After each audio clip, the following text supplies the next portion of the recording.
Glória a Deus, abra comigo Romanos capítulo de número 8, será o texto que vamos estudar hoje. Enquanto você vai abrindo, Romanos 8 é um texto extraordinário. Os teólogos mais antigos, mais tradicionais, alguns eruditos famosos, diziam assim, que da revelação da Bíblia, Romanos 8 é a cordilheira do Himalaia. Romanos é a cordilheira do Himalaia, que são um conjunto de montanhas mais altos do mundo. E dentro dessa cordilheira, Romanos 8 é o pico do Everest. A grande maioria dos teólogos diz que Romanos 8 é o capítulo da revelação, talvez mais importante. Eu não concordo com isso, achei bonita a frase deles, achei poético. Mas acho que a Bíblia ela é linear, ela é toda uma revelação. Amém? Acho que não tem texto mais do que o outro. Acho que todo ele é a palavra de Deus e ela é santa. A Bíblia diz, toda a escritura, toda, de Gênesis a Apocalipse, foi divinamente inspirada. Aleluia! Não é de particular interpretação, ela é obra do Espírito Santo. Quantos podem dizer amém? Aleluia! A Bíblia diz assim que tudo quanto antes foi escrito para nossa edificação. Tudo quanto foi escrito para nossa edificação. Amém? E eu estava meditando sobre Romanos 8. E desde segunda-feira, Deus tem falado muito ao meu coração para esta reunião da noite. E aí começou a me inspirar dentro de Romanos 8. Nós tivemos uma noite tremenda aqui segunda-feira, de quebrantamento, renovação de ministérios, choro, lágrima, avivamento, foi uma bênção. Mas aí o Espírito Santo começou a falar comigo sobre Romanos 8. E Paulo ele se empolga tanto com o que ele escreve em Romanos 8, que ele termina escrevendo um hino, um cântico. Final de Romanos 8, a partir do verso 31, é um cântico de vitória, é um hino de louvor. Paulo tinha dessas, quando fazia alguma coisa muito extraordinária, ele escrevia e compunha um hino. Talvez era um costume da igreja, amém? A Bíblia diz que Jesus, depois de ministrar a ceia, cantou um hino. A Bíblia diz que nós devemos louvar a Deus, que a igreja louvava a Deus com... Olha quantos tipos de música tinha a igreja. A igreja tinha salmos, hinos e cânticos espirituais. Amém? A gente tem corinho, mas... a gente não inventou o corinho. Aleluia. Amém? As igrejas mais tradicionais, elas pautavam-se pelos hinos. Aí depois veio a renovação, colocando novas músicas mais atualizadas, mais novas, não é verdade? E aí foi mudando muita coisa. Mas eu lembro que alguns irmãos mais tradicionais, eles falavam assim, aí fazia um período com os corinhos, né? Que chamava de corinho antigamente, o louvor, né? O que a gente chama de louvor, antigamente chamava de corinho. E aí então eles falavam assim, 7h30 começam o corinho. Aí tinha 15, 20 minutos de corinho. Aí então o culto abre com os hinos às 7h45, 7h50. O corinho não contava no culto não, era contado fora. Mas isso foi sendo vencido. Mas o que eu queria dizer para vocês é que Paulo empolga tanto com o que ele escreve em Romanos 8, que ele decide fazer uma canção. Um hino vitorioso. Um hino de vitória. Um hino triunfante. Ele se apoia tanto numa condição de vitória. Ele se empolga tanto com o que o Espírito Santo dá a ele, que o Espírito Santo encontra espaço nele para terminar esse capítulo escrevendo um hino tremendo de confissão vencedora. E aí veio ao meu coração, o que foi que Deus falou com Paulo, em especial nesse capítulo de número 8, que fez com que o coração ardesse de tal maneira que o capítulo não terminasse com um amém, não terminasse com assim seja, mas terminasse dizendo, exaltando, celebrando e comemorando a vitória. Ele estava tão seguro da vitória, ele estava tão certo da vitória, que ele começa esse hino fazendo 5 perguntas retóricas. O que é uma pergunta retórica? É aquela pergunta que nela já está a resposta, que você não está perguntando para saber, você está perguntando para afirmar. Olha só, ele diz lá, primeira pergunta, verso 31, só para a gente introduzir: que diremos, pois, essas coisas? Olha lá, primeira: se Deus é por nós, quem será contra nós? Está respondido: ninguém. Não há oposição capaz de nos deter. Paulo está terminando de escrever Romanos capítulo 8, dizendo assim: não existe oposição capaz de nos vencer. É o cântico dele. Depois, verso 32: aquele que nem mesmo ao seu próprio filho poupou, antes o entregou por todos nós, como nos não dará também com ele todas as coisas? O que nos faltará se Jesus já foi entregue?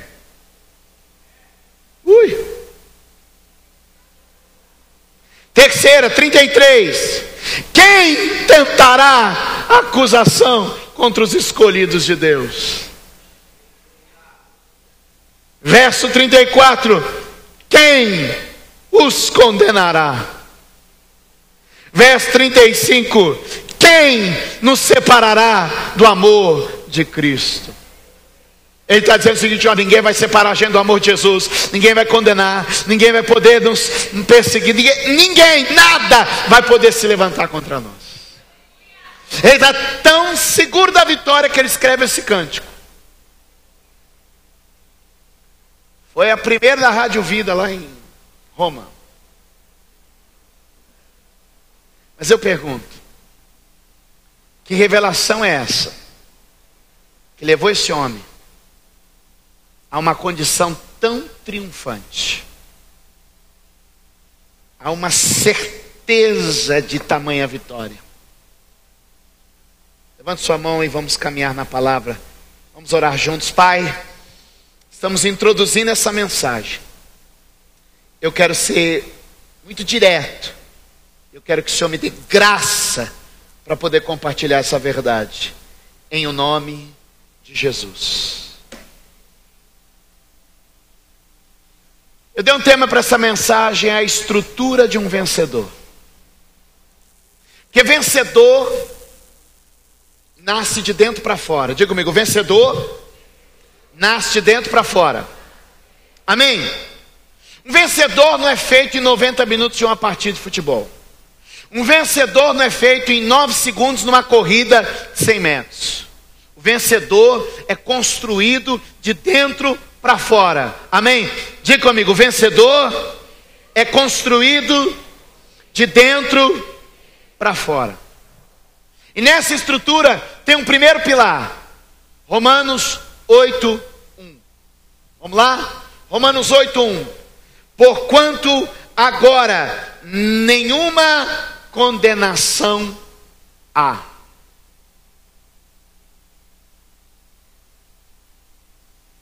Ninguém animou? Portanto, agora nenhuma condenação há para os que estão em Cristo Jesus, que não andam segundo a carne, mas segundo o Espírito.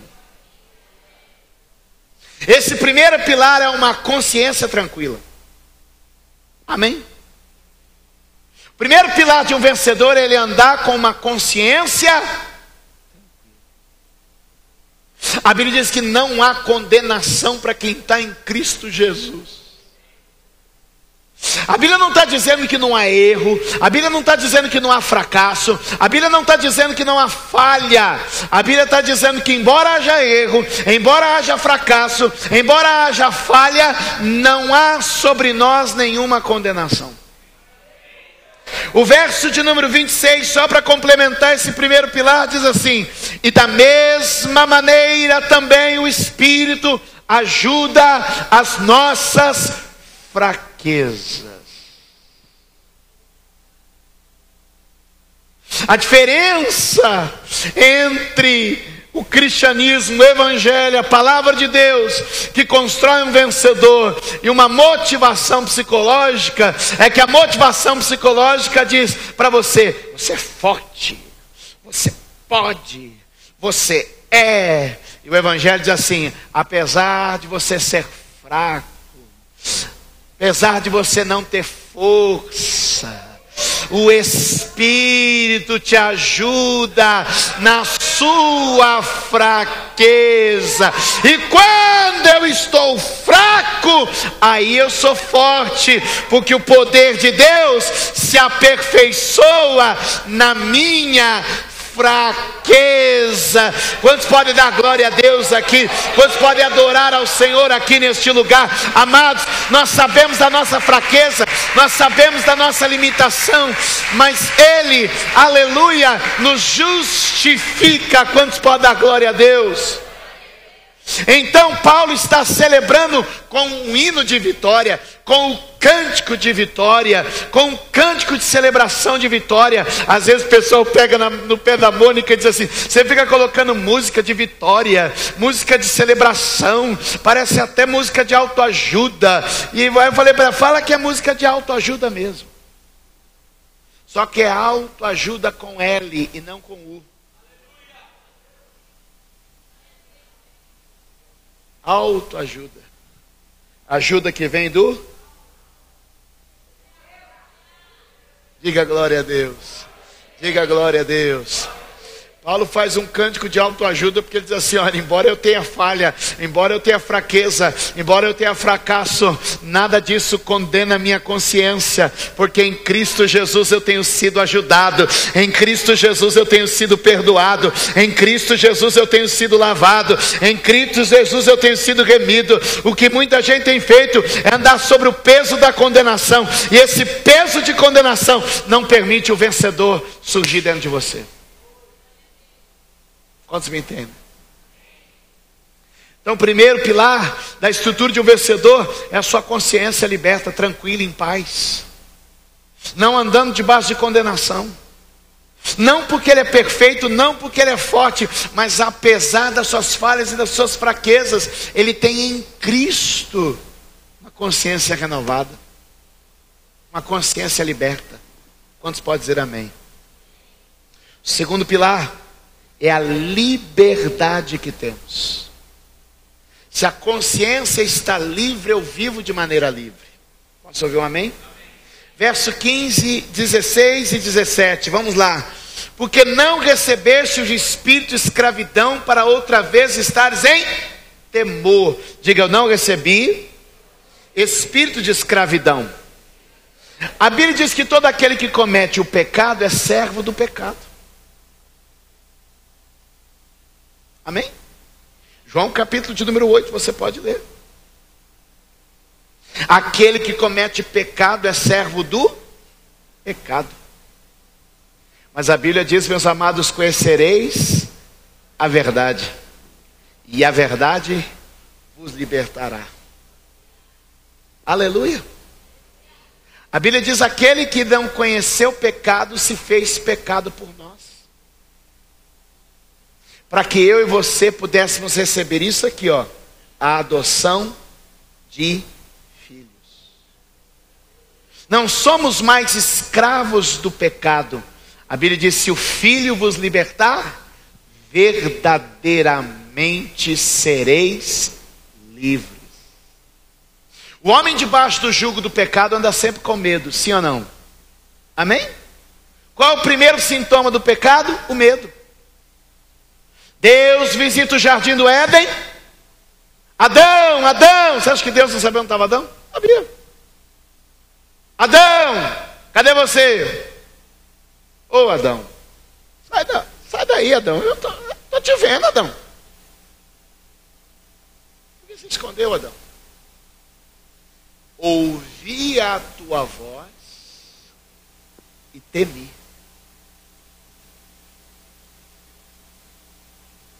Cativeiro do medo que nos faz fugir de Deus. Mas agora ele diz assim: com cordas de amor o atraí.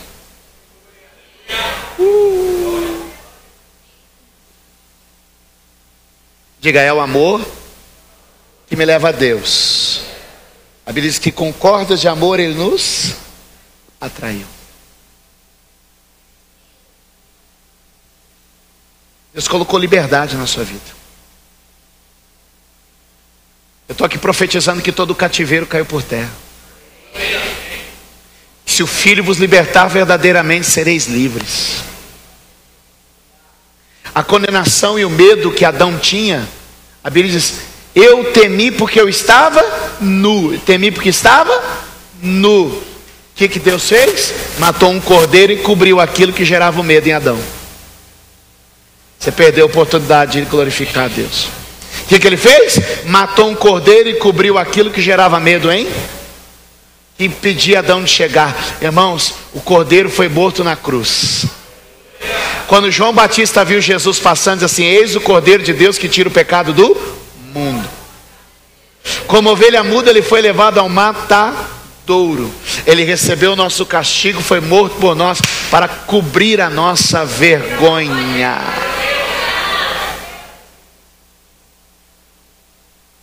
E a Bíblia diz que então, se não temos mais o espírito de escravidão, se não temos mais o espírito de medo, um outro espírito tem que tomar conta de nós. E olha a liberdade de filho.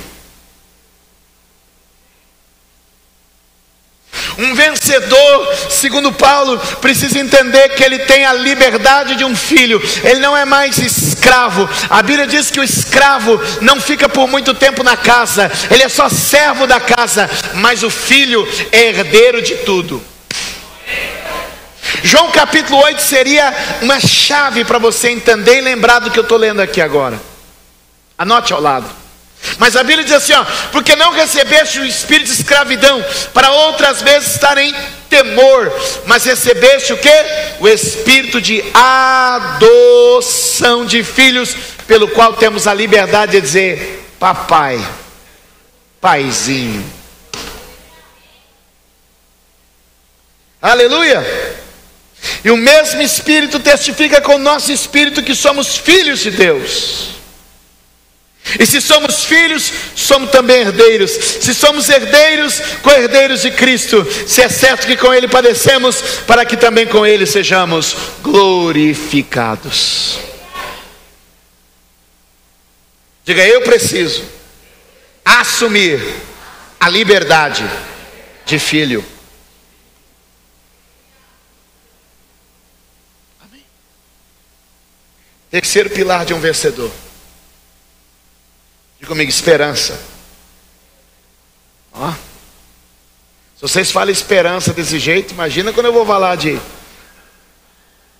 alguma coisa mais pesada, né? Diga comigo, esperança. Estou sentindo que não havia uma conexão entre nós. Meu Deus. Diga novamente, esperança. Uma das chaves dessa vitória que Paulo está celebrando é porque ele compreendeu a esperança.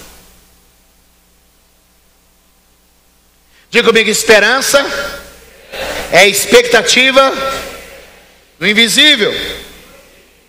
Amém. Olha o que diz a Bíblia, verso 18. Porque para mim tenho por certo, para mim tenho por certeza, ele chama de uma certeza, que as aflições deste tempo presente não são para comparar com a glória que em nós há de ser. Ele tem a esperança de que a coisa vai melhorar. Ele tem esperança que a aflição é passageira. Ele tem a esperança de que a coisa vai tomar outro rumo. Ele tem a esperança que, embora esteja de um jeito, ele sabe que vai terminar de um jeito glorioso. Vai terminar bem, vai terminar por cima, vai terminar melhor, vai dar certo. Ele é um vitorioso porque ele cultiva a esperança, expectativa no invisível. Ele diz, eu tenho uma certeza. Fé é certeza. Diga comigo, fé é certeza. Hebreus 11:1 nos ensina sobre a certeza da fé. Mas aqui ele diz assim, ó, eu tenho por certo, eu tenho por certeza que o que está por vir é melhor do que o que eu estou passando agora. Que o porvir é melhor do que o presente. Que o melhor ainda está por vir. A dor vai passar, a luta vai passar, a guerra vai passar, o sofrimento vai passar, a vergonha vai passar, a miséria vai passar, vai passar, vai passar, vai passar, e algo glorioso vai se revelar na minha vida. A esperança que eu tenho é que o que está acontecendo agora não se compara com o que está por vir na minha vida, com o que está por vir na eternidade, com o que está para chegar na minha história. Oh, aleluia! Quantos podem dar glória a Deus aqui neste lugar? Há uma esperança alimentada. Verso 24 diz assim: porque em esperança somos salvos. O que salva é a esperança. Olha só, em esperança somos salvos. A Bíblia diz: se esperarmos em Cristo só para essa vida, somos mais miseráveis dos homens. Aleluia. Cultivo da esperança. Esperança é uma face da fé. Ele diz assim: ó, porque em esperança somos salvos. Ora, a esperança que se vê não é esperança. Eu atendo muita gente que a pessoa: mas eu não estou vendo. Pastor, eu não estou vendo. Pastora, eu não estou vendo. Irmão, eu não estou vendo. Eu não estou vendo. Deus, eu não estou vendo. E Deus está dizendo: a esperança que se vê não é esperança. Porque se alguém vê, como espera. A fé é a certeza de coisas que não se veem, e a firme convicção de coisas que se esperam. Eu estou esperando coisas que os meus olhos não veem. Eu estou esperando coisas que ainda não posso ver, mas eu sei que elas existem pela fé. Eu estou sendo alimentado de esperança. A minha vitória, eu tiro força de onde? Do meu presente? Não, da minha promessa de futuro. Romanos 8, verso de número 25. Mas se esperamos o que não vemos, com paciência o esperamos.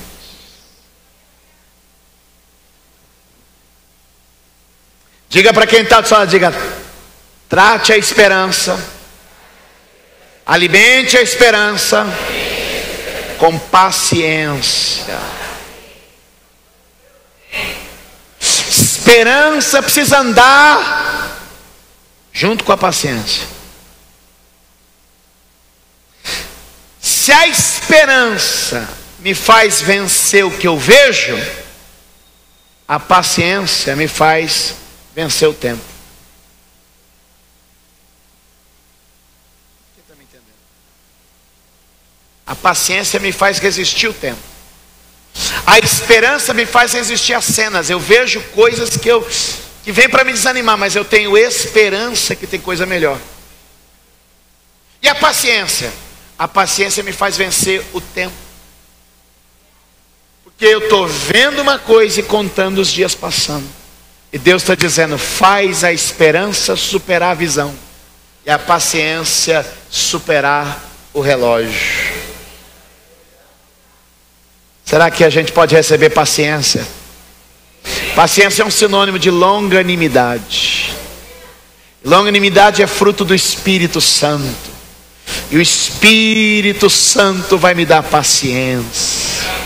Aleluia. Não se apresse, não se desespere, não deixe ser tomado pela ansiedade.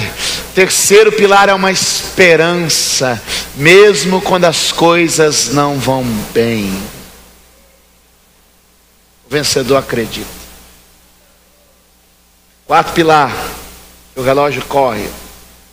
Quarto pilar, diga comigo: propósito. Diga forte, por favor: propósito. Segure na mão de alguém perto de você, diga: Deus tem propósito. Diga bem: Deus está construindo um propósito. E eu vim aqui dizer que talvez tem gente em alguma fase dessa construção que não está entendendo.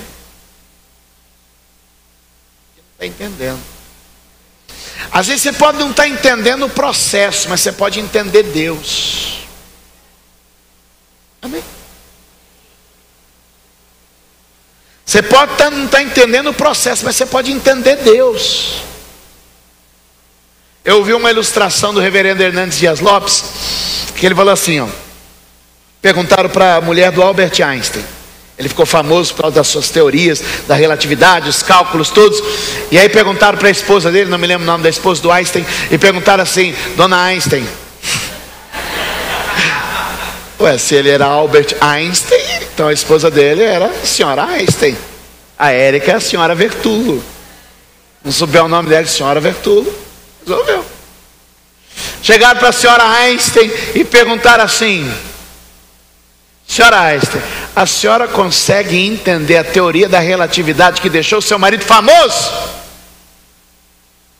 Ela disse assim, a teoria eu não entendo, mas ele eu entendo. E eu pensei sobre Deus, porque às vezes, meu irmão, a gente não entende o que está passando, mas a gente pode entender que Deus nos ama, que Deus quer o melhor para a nossa vida, que Deus tem um plano com a gente. Às vezes eu não entendo o processo, eu não entendo o cálculo, eu não entendo aquela equação complicada, mas eu entendo Deus que está trabalhando, eu entendo Deus que está fazendo, eu entendo Deus que está, se você pudesse glorificar, se você pudesse entender.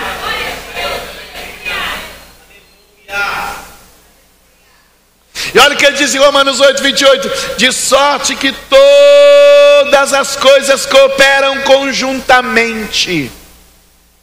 Você nunca pode esquecer das palavras conjuntamente ou juntamente, porque nem tudo que acontece comigo coopera. É verdade ou não é? Nem tudo que acontece comigo ajuda. É ilusão achar que não, tudo está cooperando, tudo coopera. Não, tudo um dia somado, reunido, vai cooperar.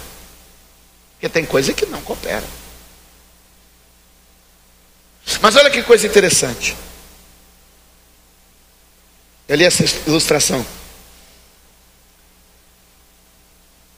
Aquele autor do livro As 5 Linguagens do Amor, Gary Chapman, coisa assim.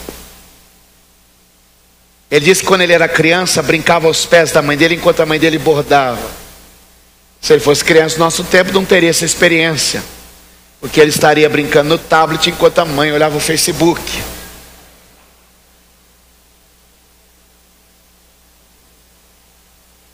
Mas ele brincava aos pés da mãe, enquanto a mãe bordava. E a Bíblia diz que... A Bíblia diz... Costume de pregador, tá vendo? E a história diz que ele levantou a cabeça e viu o bordado da mãe por baixo. Ele falou, mãe, que coisa feia é essa que a senhora está fazendo? Porque o bordado do avesso não tem sentido, a cor não combina, o acabamento é grosseiro. Bordado do avesso. Mas aí a mãe pegou ele, pôs no colo e mostrou.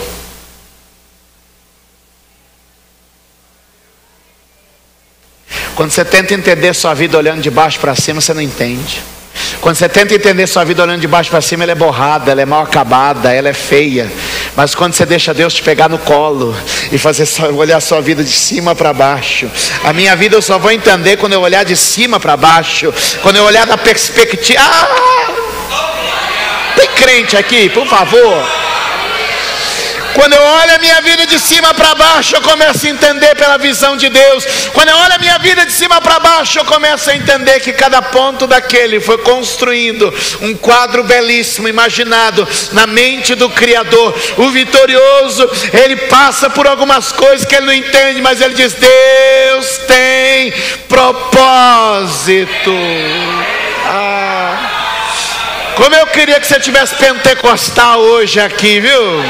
Como eu queria que você tivesse mais animado que o pessoal que vai sair nas escolas aí, viu? Porque Deus está dizendo para você o seguinte, quando você começar a olhar de cima, quando você começar a olhar de cima, quando você começar a ver como eu vejo, você não vai ver borrado, manchado, sem combinar, feio, sem entender. Mas quando você olhar de cima para baixo, a minha vida e a sua vida só dá para ler de cima para baixo. Para entender minha história e sua história, ela não é de baixo para cima, mas é de cima para baixo.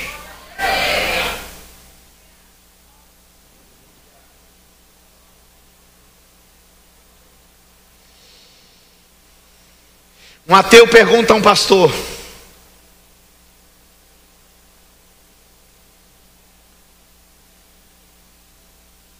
por que quando um terrorista foi puxar o gatilho sobre a cabeça de um cristão, Deus não paralisou o dedo do terrorista?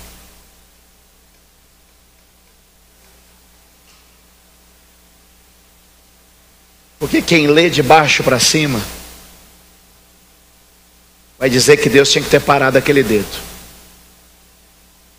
Mas quem lê de cima para baixo sabe que de alguma maneira, ainda que seja o sangue de um crente caindo na terra, todas as coisas conjuntamente cooperam para o bem daqueles que amam a Deus.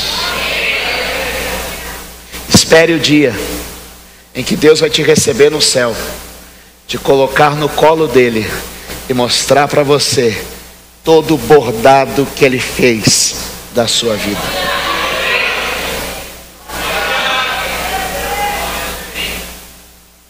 Vale um aplauso à palavra de Deus.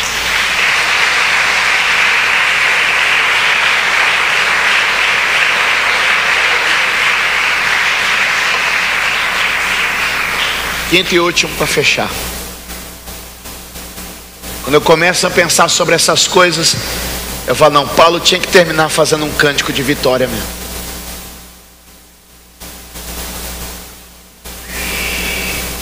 Primeiro pilar, consciência livre. Segundo pilar, somos livres em Cristo. Somos libertos da escravidão. Terceiro, uma vida alimentada de esperança. Quarta, um senso de propósito. E quinto, uma certeza de destino. Diga, eu tenho certeza do meu destino. Você precisa começar a pensar a sua vida a partir do fim. Me ouviu? Vou repetir e vou explicar. Você precisa começar a pensar a sua vida a partir do fim. Às vezes você está pensando sua vida a partir do começo. Se eu for pensar minha vida a partir do começo ou do meio, vai complicar. Mas eu preciso começar a pensar minha vida a partir do fim.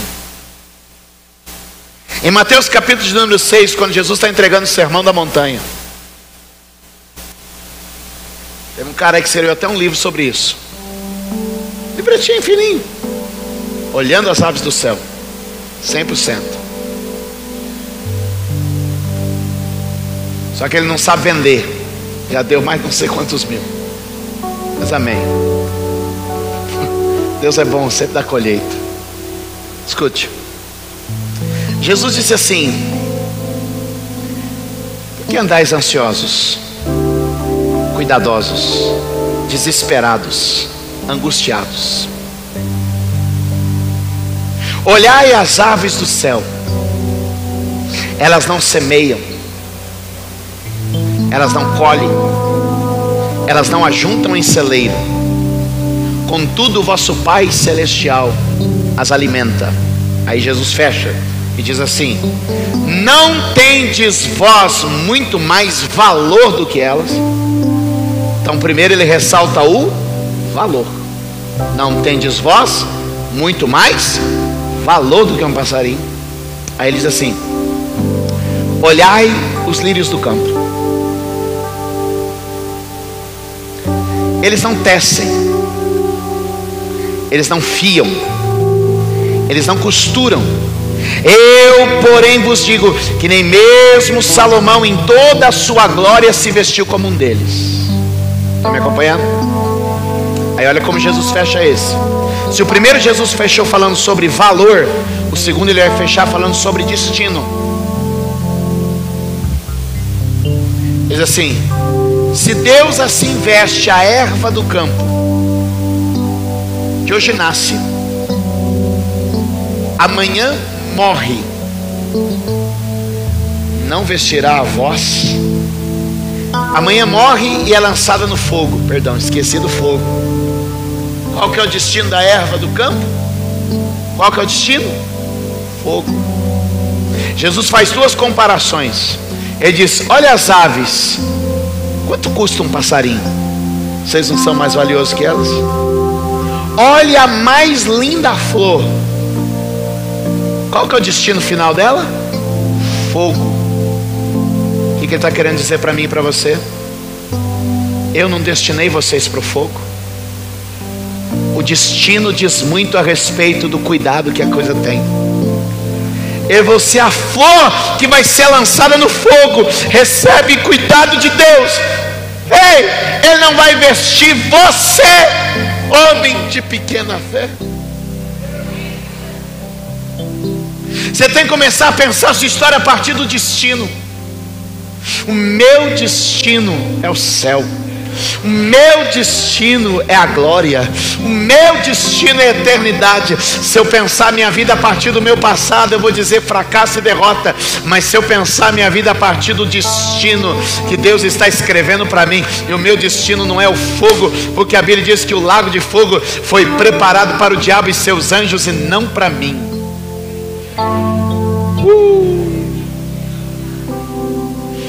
Um vitorioso tem forte senso de destino. Olha o que diz a Bíblia no último versículo antes do cântico, verso número 30. E eu termino com ele. E aos que predestinou, aos que tem um destino determinado para você.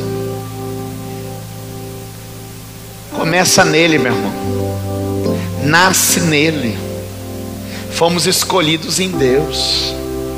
Fomos eleitos nele antes da fundação do mundo. Fomos separados em seu amor. Fomos salvos. É aos que predestinou. Ele já criou um destino para o homem, a eternidade, a salvação. Ele já nos predestinou. Aos que predestinou, a estes também ele chamou. Aquele que desenhou um destino para você também tem chamado o seu nome, tem falado para você. Ah, glória a Deus aí por essa mão levantada, aquela outra. Aquele que desenhou um destino para mim e para você está chamando: vem, vem, vem. Ei, começa nele, parte dele, vem dele. Ele escreveu um destino para a minha vida e está me chamando para esse destino. Há uma voz irresistível me chamando. Há uma voz extraordinária me chamando. Ele diz assim: não diz que primeiro ele chamou e depois destinou. Ele não chamou assim: vem cá, Glaucio, e depois eu vejo o que eu vou fazer com você. Vem cá, Rafael, e depois eu vejo o que eu faço na tua vida. Não, ele diz assim: não. Eu vou fazer alguém assim. Eu vou fazer uma história assim.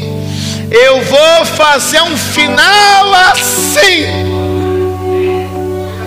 Aí quando ele tinha um fim pronto, ele dizia: Júlio, vem cá. Você perdeu.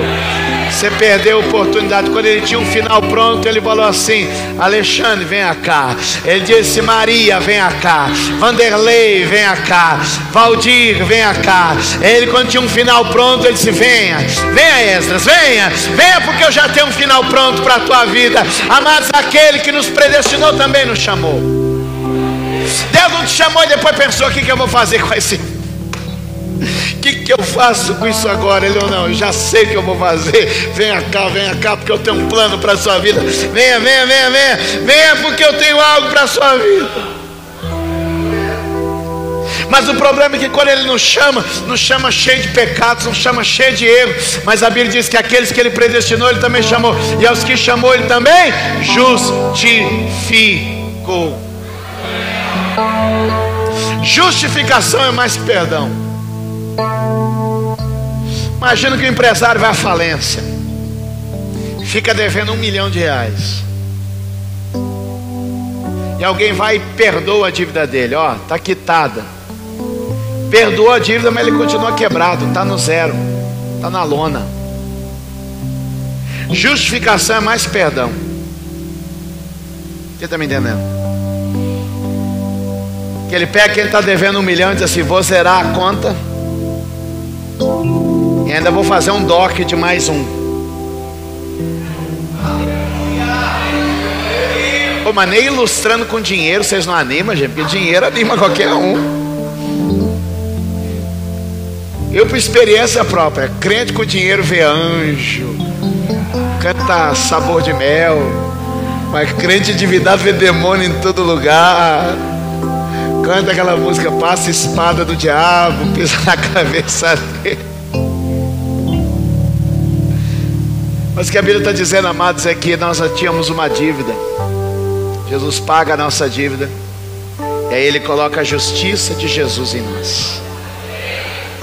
Eu que devia muito, agora não só não devo mais, mas eu também recebi crédito.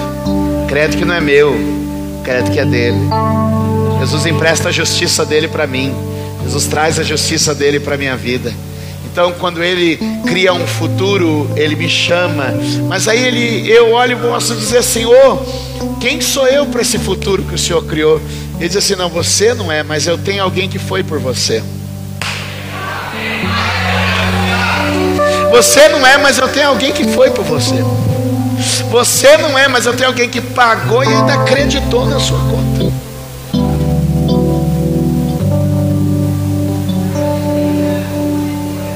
Você não é, mas alguém pagou.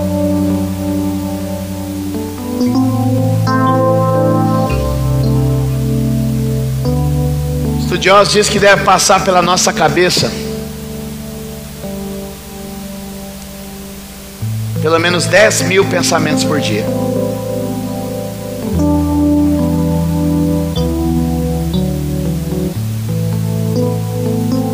Agora, vamos dizer que você está um crente top. Vamos dizer que dos 10.000,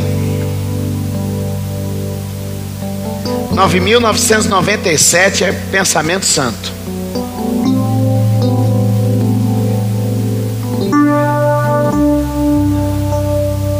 Mas durante o dia dos 10.000 você teve 3 pensamentos. Pecador.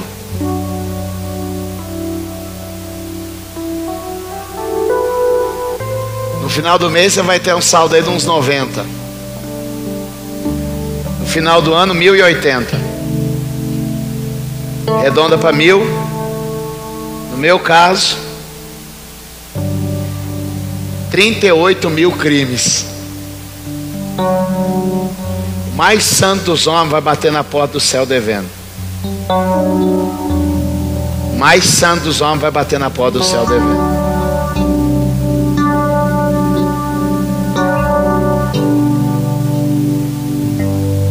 A Bíblia diz que Deus olhou para a terra e não viu um justo sequer. Mas Ele enviou seu Filho Jesus para derramar o seu sangue precioso, para que a justiça de Jesus fosse colocada em mim, para que os méritos de Jesus fossem acreditados em minha conta. Ele me chamou, Ele me predestinou, Ele me chamou e Ele me justificou. E a todos quanto Ele justificou, olha como termina o verso 30: a estes Ele também glorificou. Paulo entendeu que o seu final era glorioso. Paulo entendeu que o seu final era glorioso.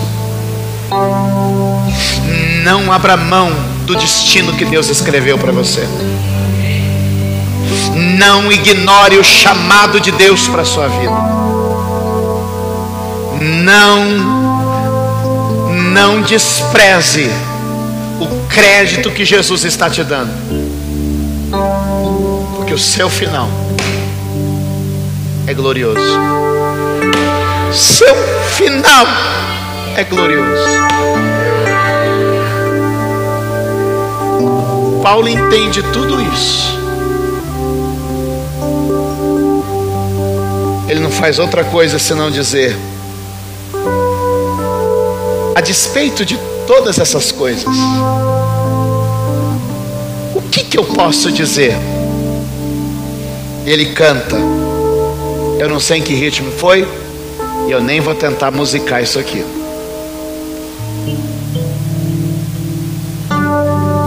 Se eu fosse a Mônica eu cantava, mas eu não sou. Se ela fazia um cântico com isso, mas eu sou ela.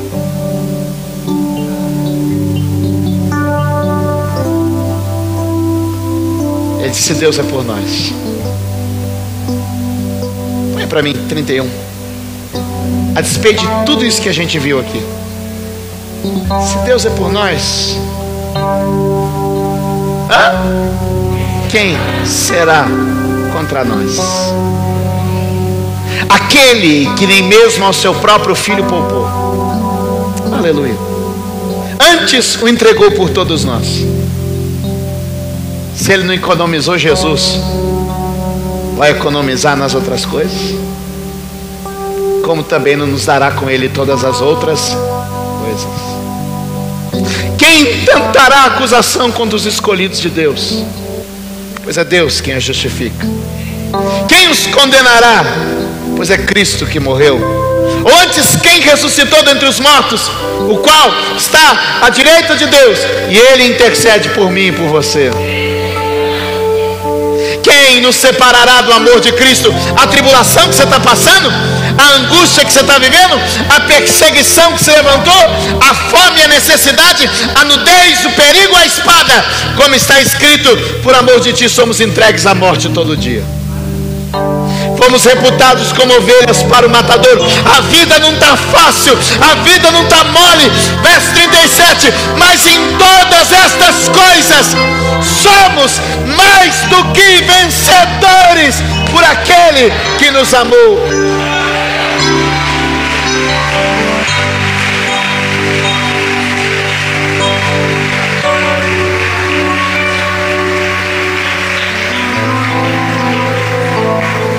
Porque estou certo que nem a morte, nem a vida, nem anjos, nem principados, nem potestades, nem o presente, nem o porvir, nem a altura, nem a profundidade, nem alguma outra criatura poderá nos separar do amor de Deus que está em Cristo Jesus, nosso Senhor.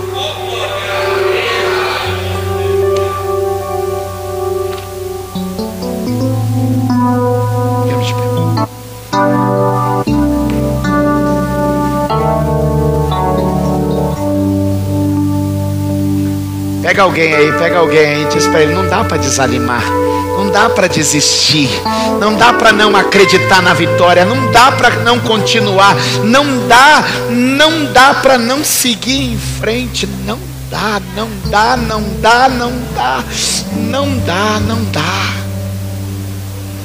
Não dá para abandonar o projeto, não dá para baixar a cabeça, não dá para não ser triunfante, não dá. Se a gente entender o que é Jesus, se a gente entender o que é a obra, não dá para viver derrotado, não dá para viver abatido, não dá.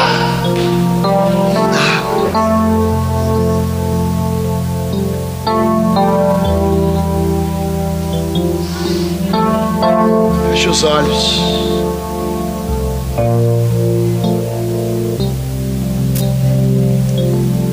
Senhor Jesus, eu creio que a vitória é nossa por aquele que nos amou. Senhor Jesus, eu creio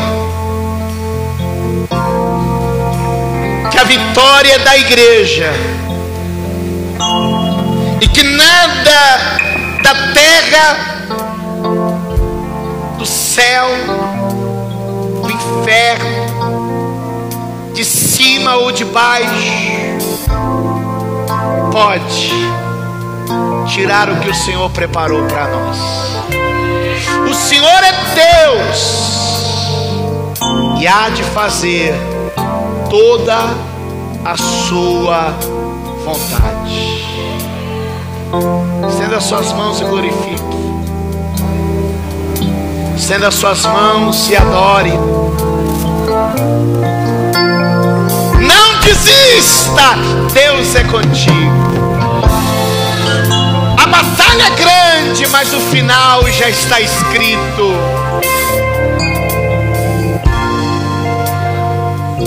A vitória já é nossa, pelo sangue do Cordeiro. Mais que vencedor. A compreensão de vitória na terra não é suficiente, é algo maior. Diga glória a Deus, diga aleluia, louve ao Senhor conosco.